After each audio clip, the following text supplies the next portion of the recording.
Hello students. अच्छा, last lecture में हमने सॉल्यूशंस के पीवाई के किए थे जो जेईई मेंस में आए थे। हमने 7 क्वेश्चन किए थे। मैं रोज 7 क्वेश्चन लेकर आऊंगा, ठीक है, जेईई मेंस में सॉल्यूशन चैप्टर के, ठीक है। तो आज हम उसी को कंटिन्यू करते हैं। हमारा सेकंड लेक्चर है जिसमें हम 7 क्वेश्चंस करेंगे जेईई मेंस के, ठीक है, सॉल्यूशन चैप्टर। पहला क्वेश्चन है हमारा, in a solvent 50% of an acid HA dimerises and the rest dissociates. देखो हमारा एसिड जो HA है, ठीक है, वो 50% डाइमराइज होता है। डाइमराइज मींस वो H2A2 में कन्वर्ट होता है, ठीक है ना। इसके दो HA किस में कन्वर्ट हो जाएंगे, H2A2 में, ठीक। और रेस्ट क्या होगा, डिसोसिएट होगा।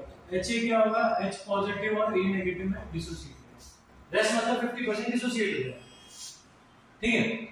अब यहां बात करते हैं, हमारे पास मान लो हमने ले ली let A moles of HA are present। Initial A moles present है हमारे पास।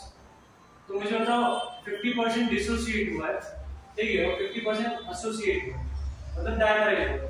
A/2 ही होगा और A/2 हम इसको ले लेंगे इनिशियल। फाइनल क्या होगा भाई, ये तो 0 हो जाएगा, पूरा डाइमराइज हो रहा है, तो डाइमराइज होकर ये कितना हो जाएगा, A/4। और यहाँ ये फाइनल क्या हो जाएगा, 0, और ये कितना हो जाएगा, A/2, ठीक है।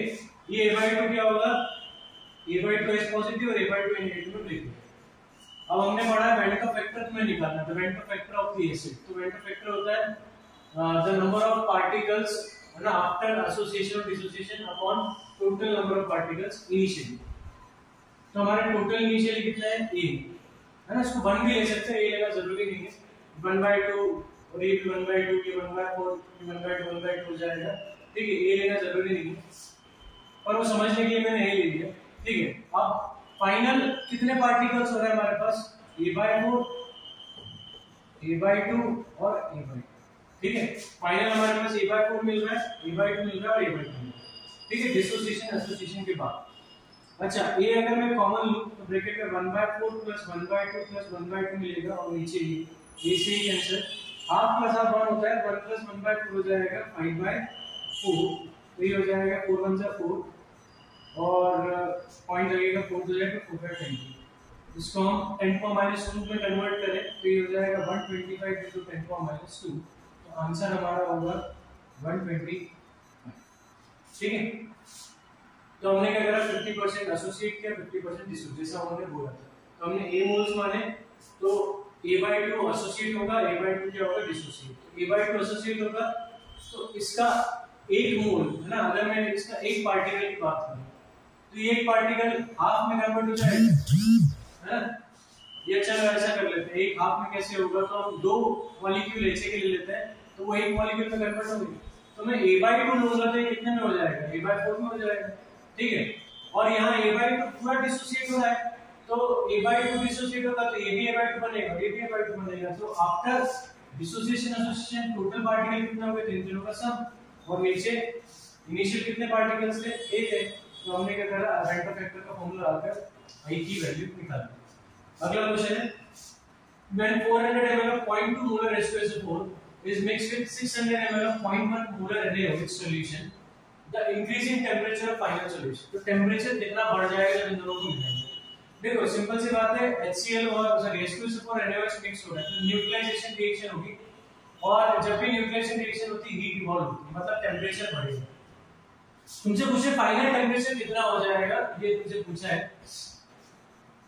ना, सॉरी फाइनली टेम्परेचर में इंक्रीमेंट कितना होगा, फाइनल नहीं इंक्रीमेंट कितना होगा, वो तुमसे पूछा है। अब तुम्हें बोला है कि भाई जब एसिड बेस मिलते हैं तो एंथैल्पी में चेंज कितना आता है, 57.1 किलोजूल पर मोल। ये नेगेटिव साइन बता रहा है कि ये एक्सोथर्मिक प्रोसेस है, हीट रिलीज होगी। इसकी स्पेसिफिक हीट दी वाटर की, जो वाटर फॉर्म होगा उसकी स्पेसिफिक हीट क्या दी है, 4.18 जूल पर केल्विन पर, और वाटर की डेंसिटी दी है 1 ग्राम पर सेंटीमीटर क्यूब, ठीक है। अब हमें बोला है कि जब इन लोगों को मिक्स करेंगे तो वॉल्यूम में कोई चेंज नहीं आएगा, मतलब सॉल्यूशन कैसा है, आइडियल है, ठीक है। आइडियल सॉल्यूशन में वॉल्यूम में चेंज नहीं आता। तो देखो H2SO4 ब्रेक होगा 2H पॉजिटिव में और SO4 2 नेगेटिव। अच्छा, H2SO4 के मोल्स की बात करें तो इसके मोल्स कितने होंगे, तो मोल्स निकालने के लिए हम क्या करेंगे, मोलरिटी इनटू वॉल्यूम बाय 1000। 1000 क्यों किया, क्योंकि भाई ये सॉल्यूशन का वॉल्यूम ml में है, ठीक है ना, किसमें है, ml में, तो इसलिए 1000 से डिवाइड करना पड़ेगा लीटर में कन्वर्ट करने के लिए। तो 0.2 into 400 अपॉन 1000, 2 0 गए, ये हो जाएगा 0.08 मोल्स। तो भाई H2SO4 के 0.08 मोल है, तो H पॉजिटिव कितने बनेंगे, डबल मींस 2 into 0.08, और इसके कितने बनेंगे 0.08, इतने बनेंगे जितने H2SO4, ठीक है, मतलब इसके कितने H पॉजिटिव आयन, कितने मोल्स बनेंगे 0.16 मोल्स, क्लियर। अच्छा NaOH डिसोसिएट होगा, तो Na पॉजिटिव और OH नेगेटिव डिसोसिएट होगा। हम ये मान के चल रहे हैं कि ये स्ट्रॉन्ग एसिड स्ट्रॉन्ग बेस है, तो कंप्लीट डिसोसिएशन होगा, इसलिए 0.08 पूरा डिसोसिएट होकर किसमें कन्वर्ट होगा, ठीक है, H पॉजिटिव और SO4 2 नेगेटिव।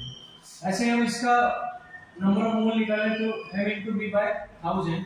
अच्छा इसके कितने मोलरिटी कितनी है 0.1, वॉल्यूम 600 है अपॉन 1000, 2 0 से 2 0 गए तो हमारे पास 0.06 मोल्स होंगे, ठीक है। तो ये 0.06 से तो Na भी कितना होगा 0.06 और OH भी कितना होगा 0.06। अब देखो इसमें लिमिटिंग रिएजेंट कौन हो गया, OH नेगेटिव, क्योंकि H पॉजिटिव के मोल ज्यादा है, OH के कम है, तो जितने OH के उसी हिसाब से H क्या होगा कंज्यूम होगा, तो H कितना कंज्यूम होगा 0.06 होगा, ठीक है। तो अगर मैं इस रिएक्शन को यहाँ लिखूं H positive plus OH negative to form water, तो हमारे पास अगर ये एक मोल है, ये एक मोल है, तो ये एक मोल बनेगा और एंथैल्पी में चेंज आएगा -57.1, पर ये हमारे पास कितने मोल है 0.06, तो भाई H पॉजिटिव भी कितना कंज्यूम होगा 0.06, और ये मिलकर क्या बनाएगा वाटर भी 0.06, ठीक है ना। अरे देखो यहाँ स्टोइकोमेट्रिक कोएफिशिएंट 1 है, तो ये एक मोल ये एक मोल ये एक मोल, तो ये 0.06 है, तो ये भी 0.06 यूज होगा और वाटर भी 0.06 होगा, तो डेल H हमारा हो जाएगा -57.1 into 0.06 इनटू बाद में कर लेंगे, ठीक है। तो हमें डेल H मिल गया, एंथैल्पी चेंज मिल गई। अब हमें निकालना है चेंज इन इंक्रीजिंग टेंपरेचर, तो तुमने ये फॉर्मूला पढ़ा होगा,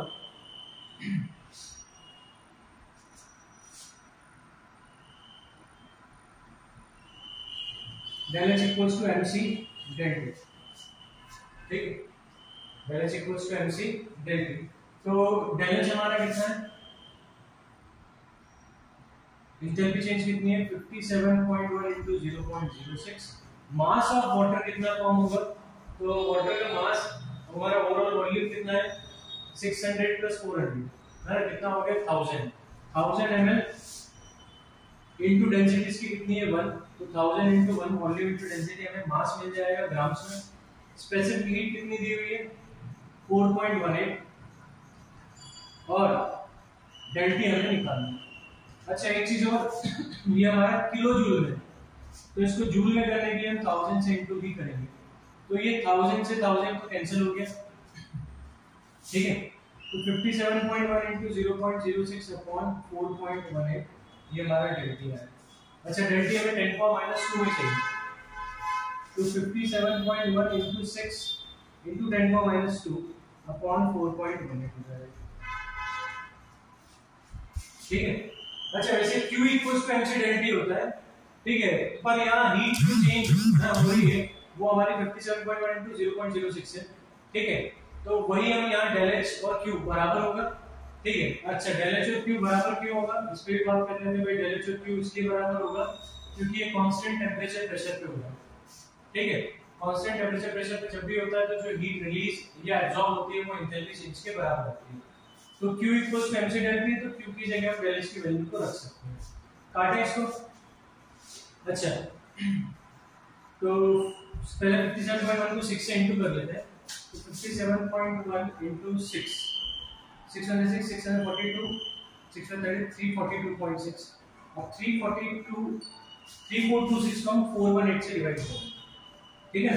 ये पॉइंट हटाया है, यहाँ 10 ले लो, ये पॉइंट हटाया ऊपर 100 ले लो, ऐसा कर लो, ठीक है। तो जो भी आंसर आएगा उसको हम 10 से इनटू करके 10 को -2 तो साथ में रहेंगे, तो 418 कितनी बार में जाएगा 3426 418 से, तो मेरे हिसाब से ये जाएगा 7 बार, 756 7 7 7 plus 5 12 7 for 20 2926 एक मिनट और 488 करके देख लेते हैं 3334 अच्छा ठीक 8 बार आता है तो 3334 6 में से 4 गए 2 12 में से 3 गए 9 92 बचा पॉइंट लगा है 0 आया 400 2 बार में जाएगा 2 8 से 16 2 1 जा 2 और 2 प्लस 1 3 2 4 जाएगा 836 आया तो 836 लिया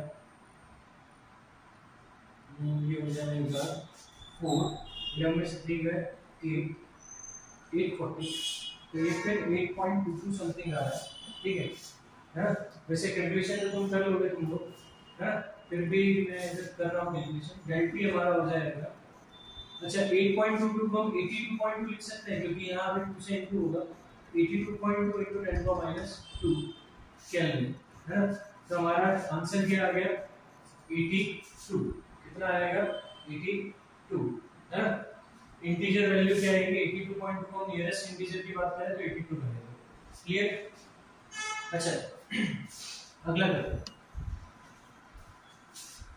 ये मैं हटा रहा तुम लोग पॉज करके इसको वापस लिख सकते हो या समझ सकते हो ठीक है तुम्हारे पास ये ऑप्शन है आगे बढ़ते हैं 1.46 gram of biopolymer is dissolved in 100 ml of water at 300 kelvin हमने 100 ml वाटर में 1.46 बायोपॉलीमर को डिसॉल्व किया 300 केल्विन पर तो हमारे पास ऑस्मोटिक प्रेशर आया 2.42 into 10 का माइनस 3 बार ठीक है R की वैल्यू में 0.083 बार लीटर बार पर केल्विन पर मोल दिया हुआ ठीक है एग्जाम में से यूनिट लिखने की जरूरत नहीं है ना ऑब्जेक्टिव क्वेश्चन करके सीधे सीधे वैल्यूज पुट करो आंसर निकालना ठीक है पर मैं समझा रहा हूं इसलिए मैं पूरा पूरा लिख रहा हूं टेंपरेचर कितना है 300 केल्विन अच्छा तुमको मोलर मास ऑफ बायोपॉलीमर चाहिए मास ऑफ बायोपॉलीमर जो डिसॉल्व हो रहा है 1.46 है और वॉल्यूम ऑफ वाटर जो सॉरी सॉल्यूशन है वो 100 ml वाटर का वॉल्यूम है ना हम सॉल्यूशन का वॉल्यूम दोनों बराबर ही कंसीडर करेंगे क्योंकि हमने डिसॉल्व बहुत कम किया तो वॉल्यूम में चेंज ज्यादा नहीं आएगा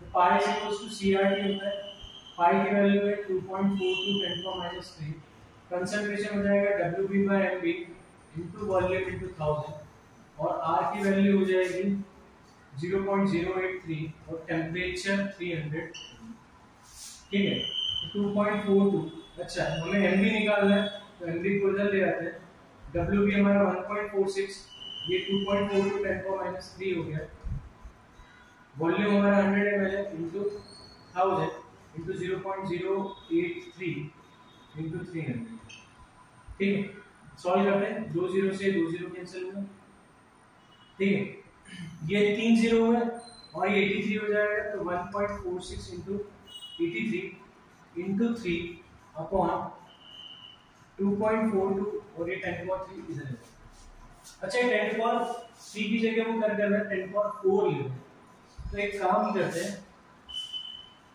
मैं यहां से पॉइंट कैंसिल कर देता हूं और एक डेसिमल यहां शिफ्ट कर देता हूं मतलब मैं क्या करना चाह रहा हूं इसको 10 पावर 4 बनाऊंगा पहले तो पॉइंट से पॉइंट कैंसिल हुआ तो ये हो जाएगा 14.6 इसको 10 पावर 4 बनाने के लिए into 83 into 3 upon 242 into 10 power ठीक है ये हमारा एमबी तो 2 से काट 3 से काट 3 से नहीं कटेगा सॉरी 2 से काट 2 7 जा 14 2 3 जा 6 2 1 जा 2 2 2 जा 4 2 1 जा 120 बना है ठीक है अब 7.3 83 और 3 को इनटू करते हैं तो 7.3 और 83 3 3 9 3 से 21 8 से 24 8 से 56 और 2 58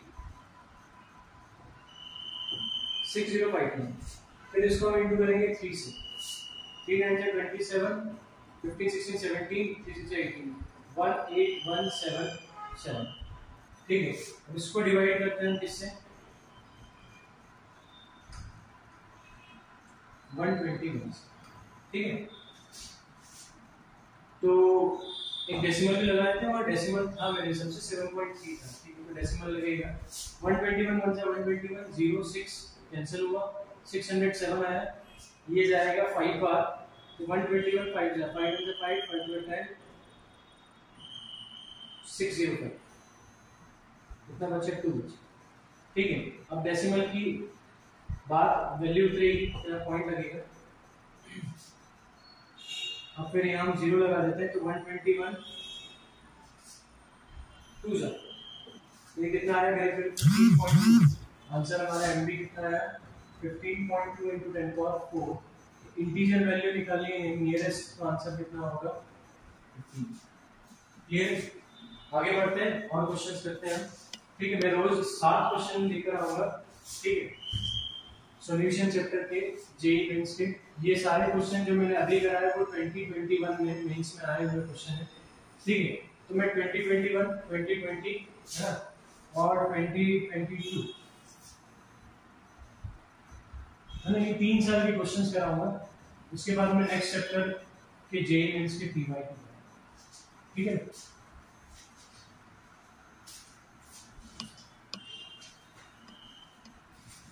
अगला question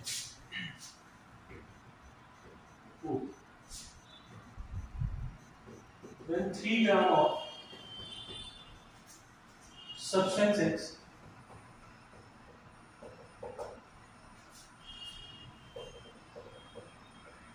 is dissolved in 100 gram of CCl4, it raises the boiling point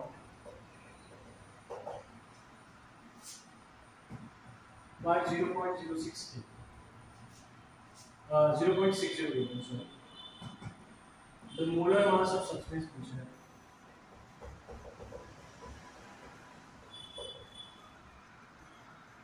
X is given तो मैं दिया हुआ है Kb of CCl4 5 Kelvin kg per mole। ठीक, करेक्ट क्वेश्चन देखो हमारे पास 3 ग्राम सब्सटेंस है मतलब WP हमें दिया हुआ है 3 ग्राम। ठीक है, dissolve in 100 gram of CCl4 मतलब WA मास ऑफ सॉल्वेंट में 100 ग्राम दिया हुआ है।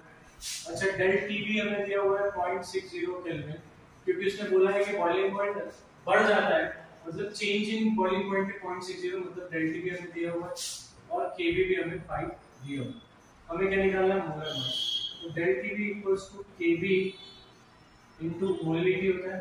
डेल टीबी की वैल्यू 0.60 केबी की वैल्यू 5 मोलिलिटी होता है डब्ल्यूबी, तो डब्ल्यूबी हमारे पास कितना है चलो मैं लिख देता हूं WB by MB into WA into 1000। ठीक है, मैंने फॉर्मूला लिख दिया 0.60 = 5 इनटू डब्ल्यूबी हमारा 3 है, एमबी हमें पता करना है, डब्ल्यूए हमारे पास 100 है इनटू 1000 दो जीरो से दो जीरो में। ठीक है, एमबी इधर जाएगा 0.60 इधर आएगा तो 150/0.60। ठीक है, पॉइंट हटाएंगे एक जीरो बढ़ा दिया दो जीरो बढ़ा दो चलो 1 0 से 0 कट देंगे वो कट जाएगा इसमें एक जीरो बढ़ा दो इसको कट करें तो 6 2 जा 12 6 5 जा 30 एमबी हमारे पास आ गया 250 ये हमारा आंसर। ठीक है, तो 250 क्या होगा इसका आंसर होगा 250 ग्राम पर मोल। जैसे वहां यूनिट लिखनी नहीं है न्यूमेरिकल वैल्यू पुट करनी है। ठीक है, टाइप करनी है तो सिर्फ 250 टाइप करके आना है, यूनिट नहीं लगानी है।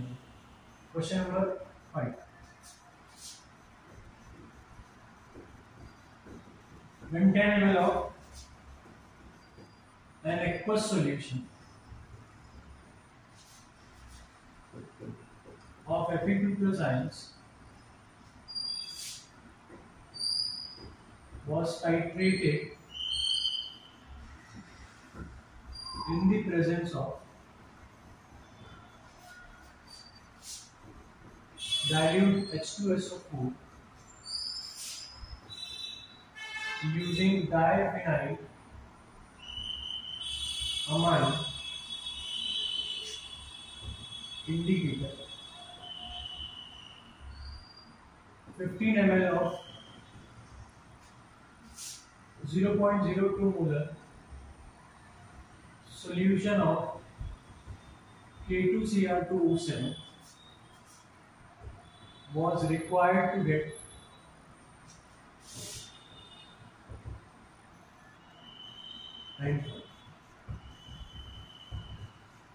the molarity of solution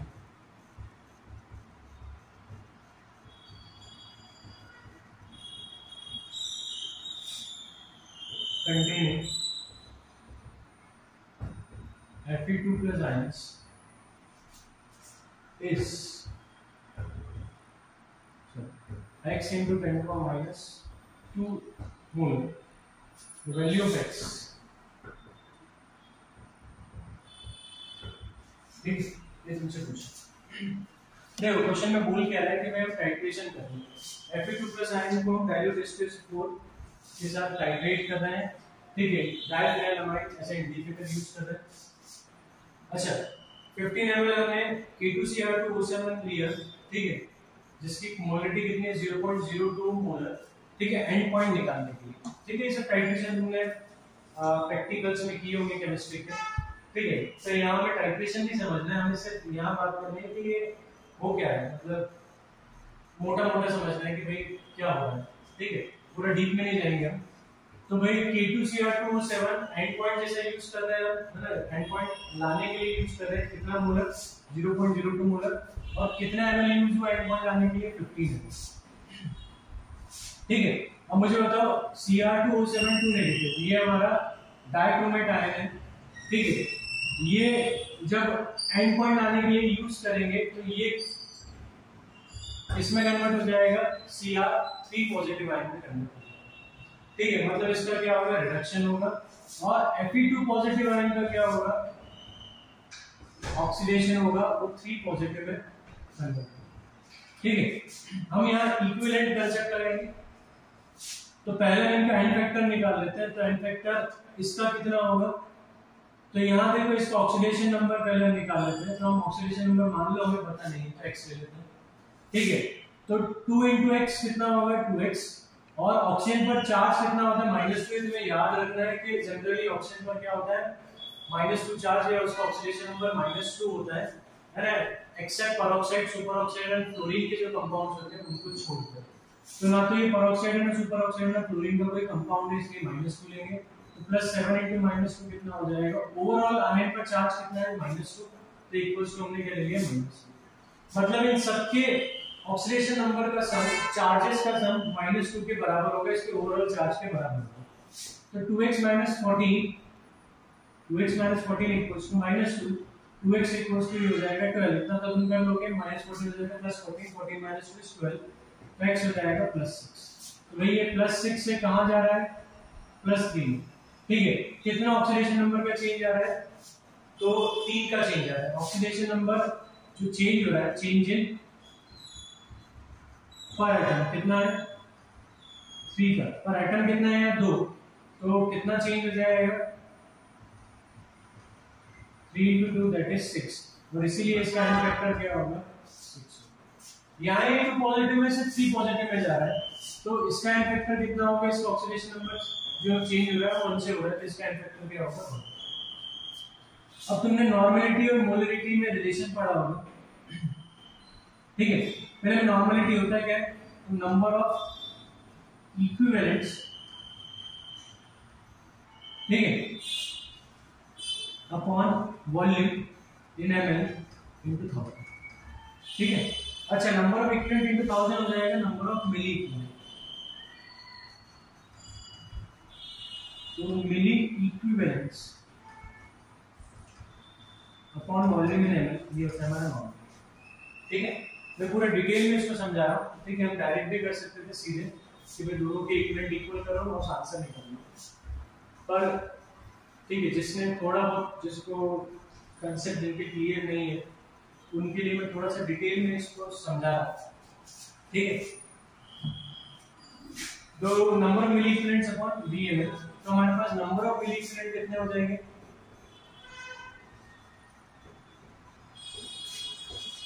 normality into volume in ml। अब देखो हमें नॉर्मेलिटी नहीं पता, हमें पता है मोलरिटी, हमें दोनों की क्या दी हुई है, हां सर दोनों की K2Cr2 की मोलरिटी दी और मोलरिटी हमें Fe2 प्लस सॉल्यूशन की निकालनी है। तो नॉर्मेलिटी और मोलरिटी में क्या रिलेशन होता है, तो देखो मैं अगर नॉर्मेलिटी की बात करूं तो वो होता है गिवन मास अपॉन, है ना, molar mass upon N factor into volume in ml into 1000, ठीक, ये हमारा नॉर्मेलिटी का फॉर्मूला। अगर मैं एन फैक्टर को ऊपर ले जाऊं तो नॉर्मलिटी हो जाएगा WP/MB into volume in ml into 1000 into n। ठीक है, मोलर मास को जब भी एन फैक्टर से डिवाइड करोगे तुम्हें इक्विवेलेंट मास मिलेगा, और गिवन मास को इक्विवेलेंट मास से डिवाइड करोगे तुम्हें मिलेगा नंबर ऑफ इक्विवेलेंट्स। ठीक है, अच्छा ये चीज हो गई मोलरिटी। क्या हो गई? Given mass upon molar mass into volume in ml into 1000, ये मोलरिटी होगा। तो मोलरिटी इनटू एन फैक्टर क्या होता है? नॉर्मलिटी। तो नंबर ऑफ मिली इक्विवेलेंट हमारे पास फॉर्मूला आ गया।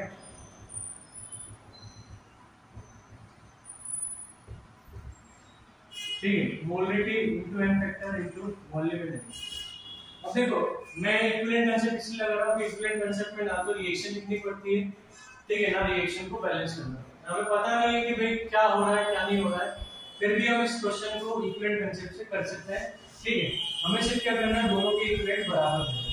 ठीक है, किसी भी रिएक्शन में अगर दो चीजें रिएक्ट कर रही हैं तो उनके इक्विवेलेंट हमेशा क्या होंगे? बराबर होंगे, ऐसा इक्विवेलेंट कंसेप्ट बोलता है। और उस रिएक्शन में हमें रिएक्शन को बैलेंस करने की भी जरूरत नहीं पड़ती। ठीक है, ये इक्विवेलेंट कंसेप्ट का एक फायदा है कि ना तो रिएक्शन लिखनी पड़ती है ना रिएक्शन को बैलेंस करना पड़ता है। ठीक है, बस पता होना चाहिए कौन किससे रिएक्ट कर रहा है और किसके इक्विवेलेंट हमें किसके इक्वल करना है, इतना पता होना चाहिए। तो हम वो लिखेंगे number of milli equivalents of Fe2 positive equals to number of milli equivalents of K2Cr2। तो देखो मोलरिटी हमें पता नहीं है ना, Fe2 पॉजिटिव वही तो निकाल लेंगे। अच्छा एन फैक्टर हमें पता है इसका 1 और वॉल्यूम हमें पता है 10 ml। ठीक है, इज इक्वल्स टू इसकी मोलरिटी हमें पता है 0.02, एन फैक्टर पता है 6, एन फैक्टर पता है 6 और वॉल्यूम पता है 15 ml। ठीक है, तो 5 3s are 5 2s are और 2 3s are, तो मोलरिटी आ जाएगी 9 into 0.02 मतलब 0.18। अच्छा मुझे निकालना है x into 10⁻² के फॉर्म में, तो मोलरिटी हो जाएगा 18 into 10⁻² मोलर, है ना। मतलब आंसर हमारा क्या आ गया? x की वैल्यू आ गई 18। x की वैल्यू कितनी आई? 18। ठीक है, अगला क्वेश्चन करते हैं। समझ में आया होगा तुम लोगों को, मैंने कोशिश तो पूरी की तुम लोगों को, है ना, इस क्वेश्चन को तुम्हें समझ में आया। ठीक है, मैंने एक चीज बताई, ऑक्सीडेशन नंबर कैसे निकलता है, एन फैक्टर कैसे निकला, फिर नंबर ऑफ इक्विवेलेंट कैसे निकलते हैं, फिर मोलरिटी नॉर्मलिटी में क्या रिलेशन होता है वो भी मैंने बताया। ठीक है, और फिर हमने इस क्वेश्चन को सॉल्व किया। ठीक है, करने को मैं डायरेक्ट यहाँ से स्टार्ट कर सकता था, पर ये चीज समझ में नहीं आती कि ये आया कहाँ से, molarity into N factor into volume in ml। ठीक है, ये चीज समझाने के लिए मैंने पूरा डिटेल में तुम लोगों को समझाया। ठीक है, अगर वीडियो तुम्हें अच्छा लग रहा हो तो प्लीज इस वीडियो को लाइक करके जाना और चैनल को सब्सक्राइब कर देना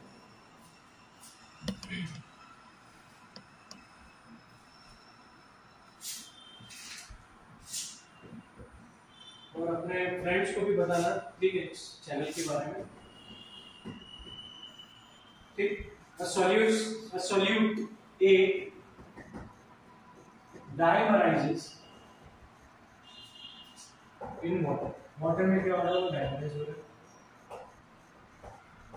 The boiling point of a 2 molar solution A is 100.52 degrees centigrade। The percentage of association of A पता करना है। Kb वाटर का दिया है 0.52 केल्विन kg पर मोल और बॉइलिंग पॉइंट ऑफ वाटर जो मैं दिया हुआ 100 डिग्री सेल्सियस। ठीक, तो यहाँ देखो सबसे पहले हम बात करते हैं, वो डाइमराइज हो रहा है, मतलब इसमें वेंटर फैक्टर हम यूज करेंगे जब हम delta Tp is equals to Kb into m लगाएंगे, तो I का इनटू करना पड़ेगा क्योंकि यहाँ एसोसिएशन हो रहा है। ठीक है, अगर वो एसोसिएशन डिसोसिएशन की बात नहीं करते तो मैं यहाँ I नहीं लेता।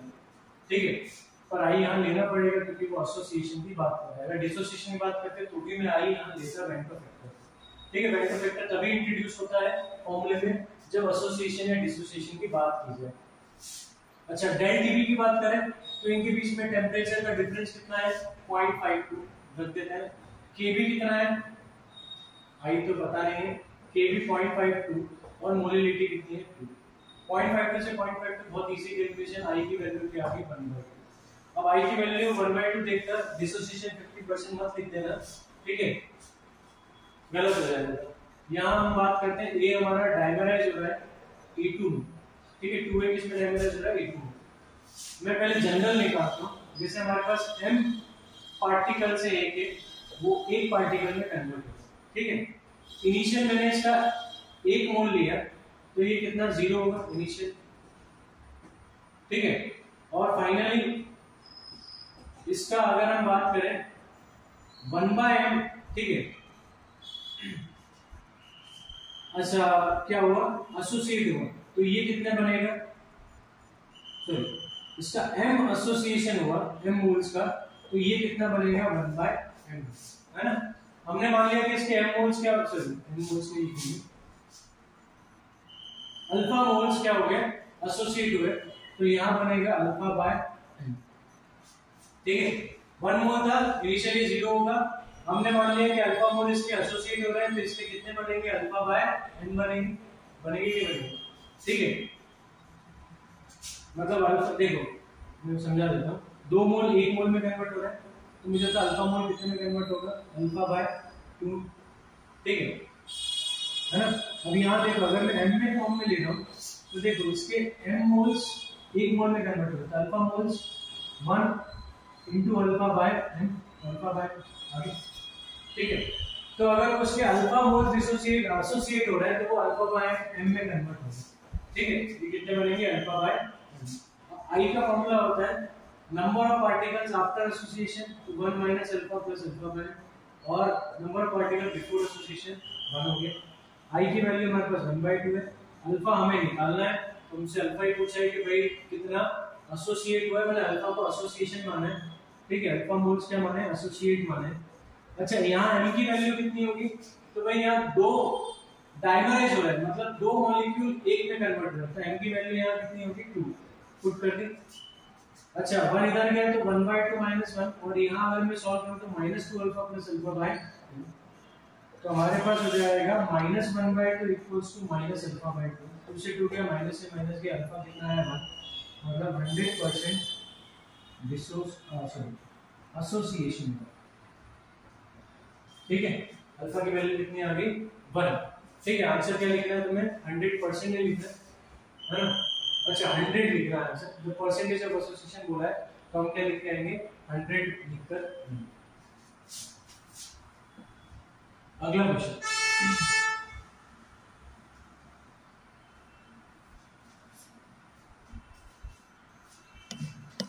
ठीक है। अच्छा जब भी घर पर कैलकुलेशन करो कोशिश करो कि सब ना हाथ से करना है, कैलकुलेटर का यूज नहीं करना है क्योंकि कॉम्पिटिटिव एग्जाम में कैलकुलेटर अलाउड नहीं होता, ठीक है। और जैसा हम अपने दिमाग को ट्रेन करते हैं वैसे ही हमारा दिमाग काम करता है। तुमने ट्रेन कर लिया उसको कैलकुलेटर से कैलकुलेशन करने के लिए तो फिर तुम्हारा दिमाग एग्जाम में चलेगा ही नहीं। तुम आसपास है ना जेब टटोलोगे, अपने आसपास देखोगे कहीं कैलकुलेटर मिल जाए और हम उस क्वेश्चन को कैलकुलेटर की हेल्प से सॉल्व करते जो कि पॉसिबल ही नहीं है। कैलकुलेटर ले जाना ही अलाउ होगी, मतलब तुम्हें कहीं नहीं मिलेगा कैलकुलेटर।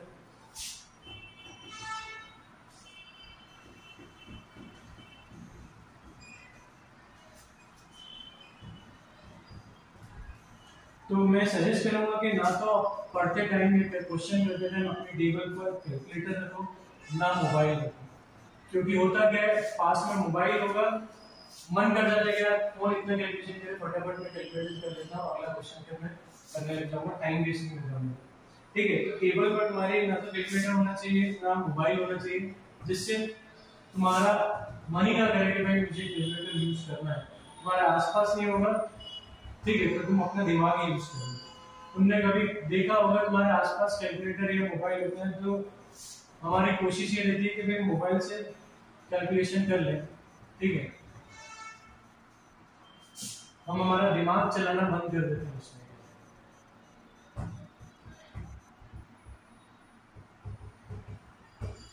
ठीक है, कभी किया हो जैसे सिंपल मान लो बड़ी वैल्यूज को ऐड करना है 1000 1250 है ना 600 इस टाइप से 628 इनको ऐड करना है, तुमने कैलकुलेटर यूज करना चालू किया, ठीक है। बाद में कुछ ऐसे छोटी कैलकुलेशन भी आती हैं 2 3 5 इनको ऐड करना है, तो तब भी क्या होता है तुम कैलकुलेटर का यूज ही करते हो, क्योंकि दिमाग उस टाइम छोटी कैलकुलेशन करने भी बंद कर देता है, छोटी कैलकुलेशन करना भी क्या कर देता है, बंद कर देता है। तो कैलकुलेटर रखो ही मत अपने साथ, है ना मोबाइल रखो जो क्वेश्चंस करने बैठो। The solubility of CdSO4 in water is 8 × 10⁻⁴ मोल पर लीटर। भाई CdSO4 की जो सॉल्युबिलिटी है किसमें, वाटर में, वो है 8 × 10⁻⁴ मोल पर लीटर, ठीक है। अब तुम्हें सॉल्युबिलिटी निकालनी है उसकी H2SO4 में, जिसकी कंसंट्रेशन H2SO4 पे कितना दिया 0.01 मोल पर लीटर, है ना। तो assume that solubility is much less than 0.01। तो solubility CdSO4 के H2SO4 में बहुत कम होगी, इसके कंपैरिजन क्या होगी, नेग्लिजिबल होगी, ऐसा हमने बोल दिया। सबसे पहले हम निकालेंगे Ksp, क्या निकालेंगे, Ksp। अच्छा, इनकी सॉल्युबिलिटी कितनी दी हुई है 8 × 10⁻⁴, और इसकी सॉल्युबिलिटी भी कितनी होगी 8 × 10⁻⁴। Ksp कितना होगा, Cd2 पॉजिटिव का concentration into solubility into SO4 to negative की solubility, risk for the stoichiometric coefficient तो वो तो बनता है S into S, तो Ksp कितना हो जाएगा S स्क्वायर, S की वैल्यू 18 × 10⁻⁴, उसका स्क्वायर करें तो हमारे पास 64 × 10⁻⁸, ठीक है। अब तुम्हें H2SO4 में इसकी सॉल्युबिलिटी निकालनी है। अगर H2SO4 हम में CdSO4 डालेंगे, देखो H2SO4 सॉल्यूशन में पूरी तरह से डिसोसिएटेड है इस तरह से। अगर मैं इसका 0.01 ले रहा हूं तो ये कितना बनेगा 2 × 0.01 और ये कितना बनेगा 0.0। अच्छा, अब CdSO4 की सॉल्युबिलिटी है ना, CdSO4 की सॉल्युबिलिटी H2SO4 में हम मान लेते हैं कितनी SS, ठीक है। अब मुझे बताओ SO4 का कंसंट्रेशन कितना हो जाएगा S + 0.01। उसने बोला कि सॉल्युबिलिटी बहुत ही कम है, तो हम क्या ले लेंगे, नियरली 0.01 ले लेंगे, S को नेग्लेक्ट कर देंगे। उन्होंने हमारे लिए बोल दिया है कि सॉल्युबिलिटी बहुत कम है, तो हम S को नेग्लेक्ट कर देंगे 0.01। आगे बढ़ते हैं।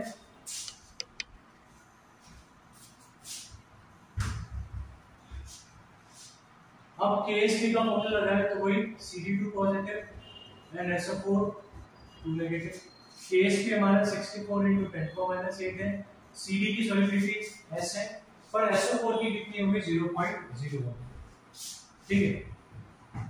तो 64 × 10⁻⁸ अपॉन 0.01, पॉइंट हटेगा ऊपर 100 आएगा और 100 -8 को क्या कर देगा -6 कर देगा। तो सॉल्युबिलिटी हमारी है, आंसर जो हमारा है, सॉरी सॉल्युबिलिटी तो ये आ गई, आंसर क्या है 10⁻6 के साथ जो नंबर है वो हमें बताना है, तो वो नंबर हमारा है 64। तो हम टाइप क्या करके आएंगे 64 टाइप करके आएंगे। तो आज के हमारे 7 क्वेश्चन कंप्लीट हो गए। मैं कल भी 7 क्वेश्चन लेकर आऊंगा और ये सिलसिला रोज चलता रहेगा, ठीक है ना। ये रोज हमारे पास ये वीडियो आएंगे, ठीक है, PYQs के अलग-अलग चैप्टर्स के, ठीक है। अभी मैंने सॉल्यूशन चैप्टर स्टार्ट किया, उसके बाद में केमिकल काइनेटिक्स, इलेक्ट्रोकेमिस्ट्री, इस तरह से मैं चैप्टर्स लेता जाऊंगा और उनके PYQs के सॉल्यूशंस मैं तुम्हें वीडियो में अपलोड करता हूं। अच्छा, वीडियो अगर अच्छा लगा हो तो प्लीज है ना दूसरों के साथ शेयर करना, वीडियो को पहले लाइक कर देना और चैनल को सब्सक्राइब करना। Thank you.